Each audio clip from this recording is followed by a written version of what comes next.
무조건 막 수익을 올리는 게 일단은 장땡이기는 하지만 결국에는 나중에 실제로 내가 손에 쥐는 돈은 세후 수익률이라는 것을 꼭 아셨으면 좋겠어요. 안녕하세요, 백다마TV의 백송호입니다.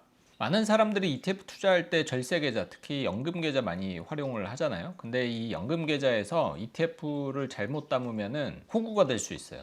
그러니까 없던 세금을 내야 될 수도 있다. 그래서 오늘은 그 이야기를 해드릴까 합니다. 제가 봤을 때 우리나라의 연금저축계좌 세금적으로 봤을 때 좀 모순이 있어요. 뭐냐면은 일반 계좌에서 우리가 삼성전자를 거래를 했을 때 매매 차익은 세금이 없습니다. 비과세예요. 그리고 당연히 이런 국내 주식들, 삼성전자, 하이닉스, 현대차 이런 국내 주식을 담은 ETF 그리고 펀드 상품들 있잖아요. 이런 상품들을 통해서 얻는 수익, 그러니까 쉽게 말해서 코덱스 200의 매매 차익이다. 예를 들면 당연히 세금이 없습니다. 기초자산의 매매 차익이 세금이 없기 때문에 당연히 ETF의 매매 차익도 세금이 없는 거예요. 물론 ETF가 보유하고 있는 이 수많은 주식들은 일부 종목들은 배당금도 나오겠죠. 그 배당금에 대해서는 배당소득세가 발생이 되기도 합니다. 하지만 비율적으로 보면 배당주만 모아놓은 ETF가 아닌 이상은 그렇게 세금 부담은 사실상 그렇게 크지는 않습니다.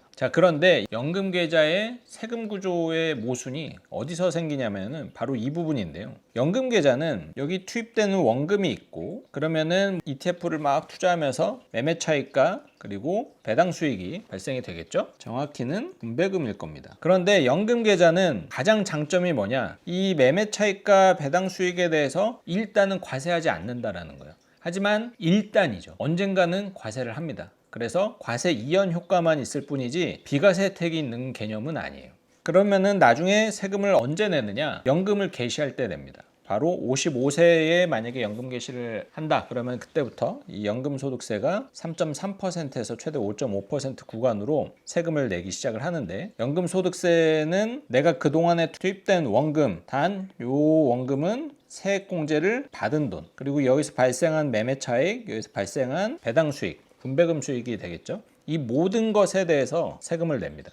그러면은 어떤 모순이 생기느냐, 만약에 코덱스 200을 요 연금 계좌에서 거래를 했다라고 가정을 했을 때 코덱스 200을 일반 계좌에서 거래를 하면 사실상 세금이 없지만 연금 계좌에서 거래를 해서 매매 차익과 배당 수익을 발생을 시키면은 내가 투자한 원금, 매매 차익, 배당 수익 모두 합쳐서 나중에 세금을 내야 된다라는 거예요. 이런 사실을 잘 모르시는 분들이 많고, 안다라고 하더라도 세금이 최대 5.5%니까는 그렇게 부담 되겠어? 라고 하시는 분들 계시는데, 우리가 간과하지 말아야 될 건 뭐냐면은 이 매매 차익과 배당 수익에 대해서만 세금을 내는 게 아니고 내가 투자한 원금에 대해서도 세금을 낸다라는 거예요. 세액공제를 받았기 때문에 나중에 연금소득세를 내야만 하는 겁니다. 생각보다 사실은 세금 부담이 큰 거죠. 우리가 생각할 때 세금은 수익에 대해서 세금을 내잖아요. 예금 가입해서 이자가 생기면 이자에 대해서만 세금을 내지 원금까지 합쳐서 세금을 내지 않죠. 하지만 연금 계좌는 좀 특이하게 이 원금에 대해서도 다 세금을 냅니다. 물론 이게 특이한 거는 아니에요. 세액공제를 해줬기 때문에 그거를 나중에 세율을 조금 낮춰서 연금 소득세로 다르게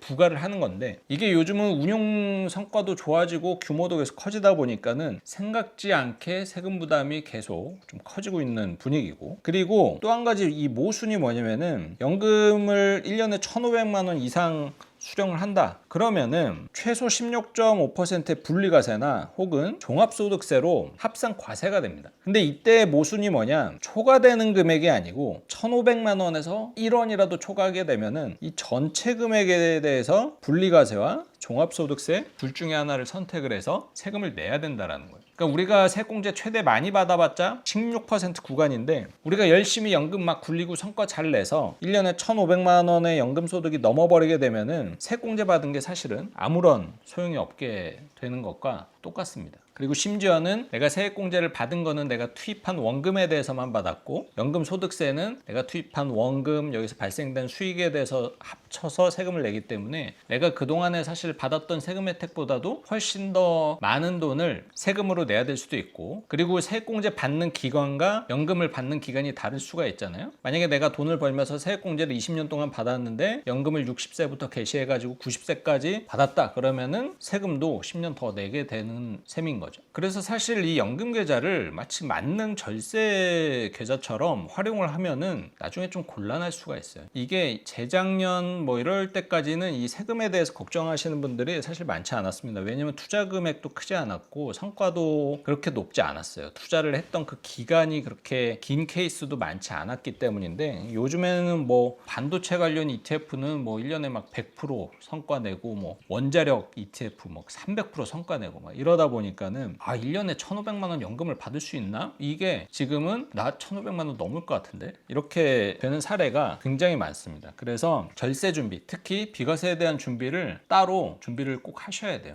연금 계좌만 믿고 계시다가 나중에 이 세금 문제 때문에 굉장히 골치 아플 수가 있습니다. 하지만 우리는 이 연금 계좌를 일단은 잘 활용을 해야 돼요. 그리고 연금 계좌의 최대 장점은 바로 이 과세 이연 효과죠. 근데 아까 말씀드렸듯이 과세 이연 효과를 누리려면은 수익이 높아야 되고 세금도 높아야 우리는 이 과세 이연 효과를 극대화할 수 있어요.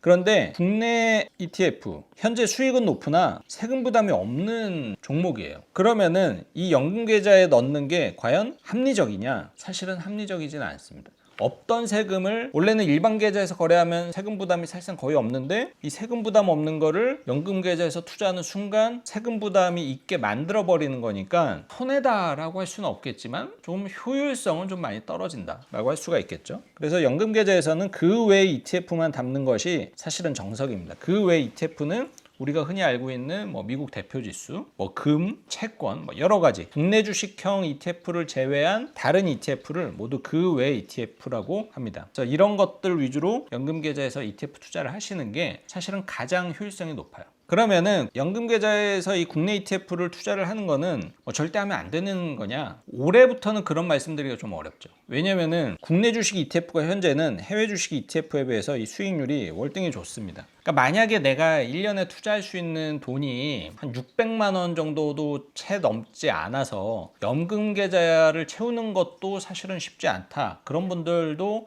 많습니다. 그런 케이스는 일단 노후 준비를 위해서 열심히 이 연금액을 불려야 되는데, 해외 자산보다 국내 자산이 수익률이 더 좋다라면은 설령 나중에 이 없던 세금이 생긴다라고 하더라도 일단은 몸집을 불리는 게 더 중요하니까 뭐 국내 반도체 뭐 이런 ETF를 편입을 해가지고 성과를 높이는 게 일단 장땡이기는 하죠. 하지만 내가 연금 계좌는 연금 계좌대로 굴리고 또 여윳돈을 또 굴릴 수가 있어서 이런 거는 내가 일반 계좌에서도 굴려도 세금 부담이 없는 국내 자산으로 투자를 할 수 있는 여력이 충분하다 하시는 분들은 연금 계좌에서는 해외 자산만 담는 게 가장 좋습니다. 네, 오늘은 이 연금 계좌의 세금적인 모순에 대해서 얘기를 해드렸고, 그리고 국내 주식형 ETF를 담았을 때 어떤 불이익이 있는지 자세히 알아봤습니다. 무조건 막 수익을 올리는 게 뭐 일단은 뭐 장땡이기는 하지만 결국에는 나중에 실제로 내가 손에 쥐는 돈은 세후 수익률이라는 것을 꼭 아셨으면 좋겠어요. 그래서